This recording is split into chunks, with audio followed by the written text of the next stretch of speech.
Today I'm going to show you how to cure olives step by step. So very easy. Hi, I'm Annette and welcome to Follow Jesus Daily. In the book of Psalms, King David wrote, "I am like a green olive tree in the house of God, trusting in the Lord's mercies forever and ever."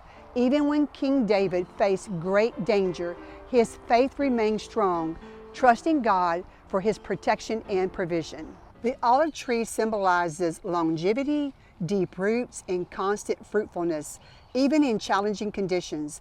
And just like olives must go through a process to remove their bitterness, God lovingly refines our lives so we can bear good fruit for Him. Today's video is all about olives. This tree behind me I planted about 12 years ago, and for the first time it is bearing fruit. What a pleasure it is to come out to this olive tree and to pick olives for the first time in my life.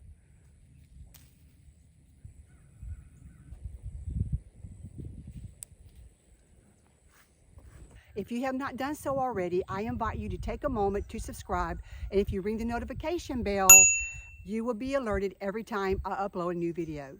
Here is my first harvest. Some black, some green, some in between.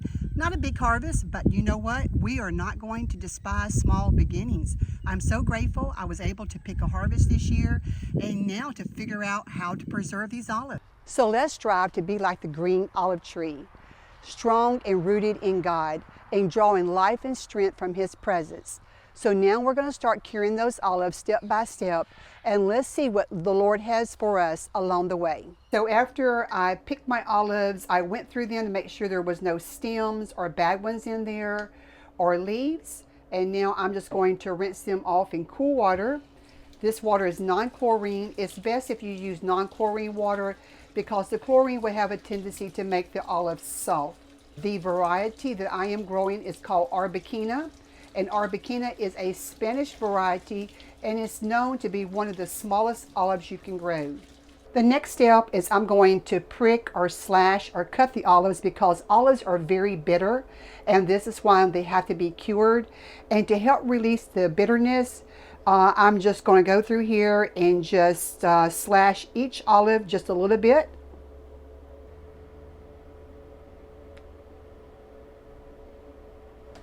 There's different ways that you can do this. You can prick it or just put a little slash in it.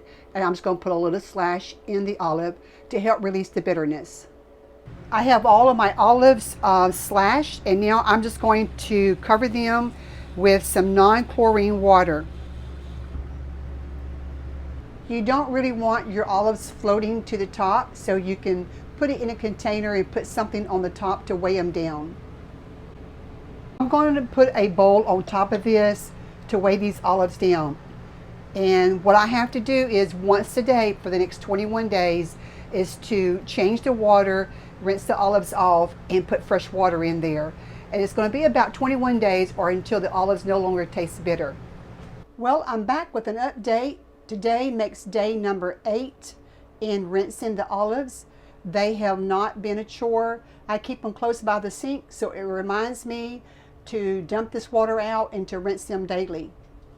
Now in here I had black olives and green olives when I picked them from the tree, but as they have been soaking and changing the water daily, I've noticed that the green ones are turning a little bit of a darker color.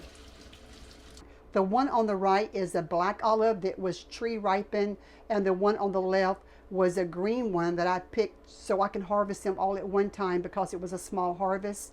And yeah, they're turning a little bit darker. I'm just guessing that is what they're supposed to be doing.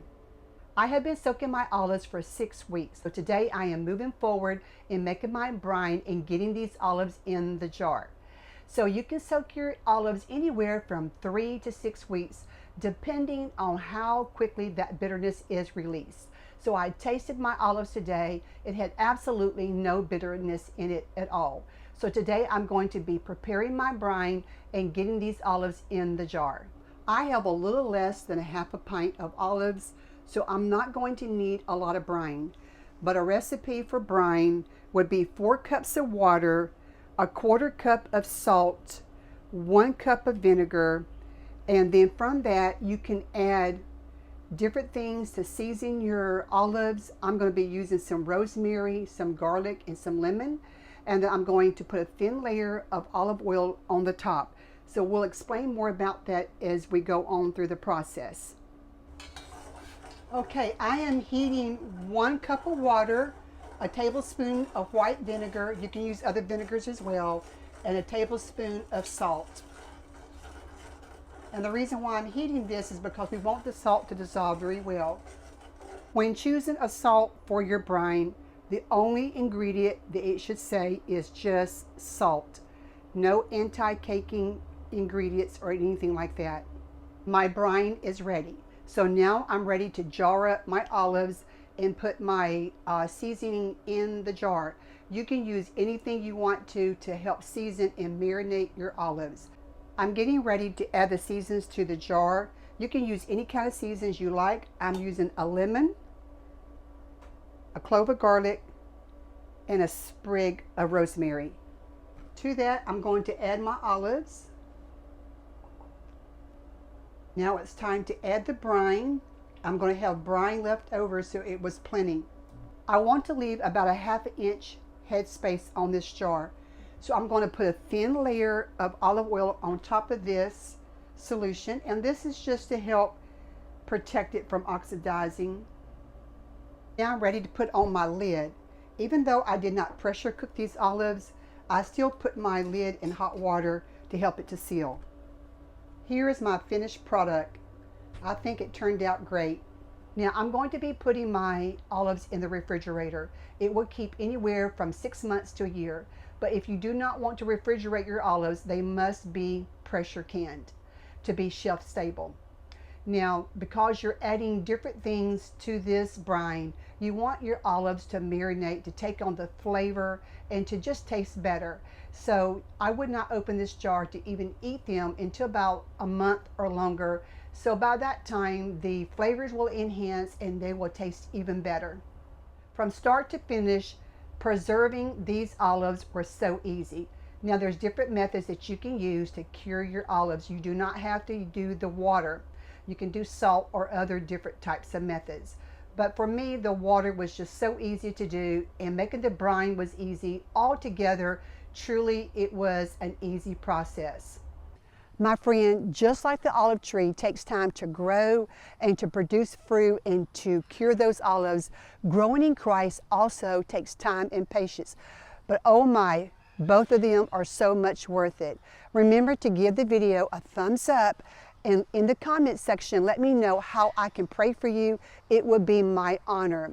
The Lord bless you and keep you, and remember, follow Jesus daily.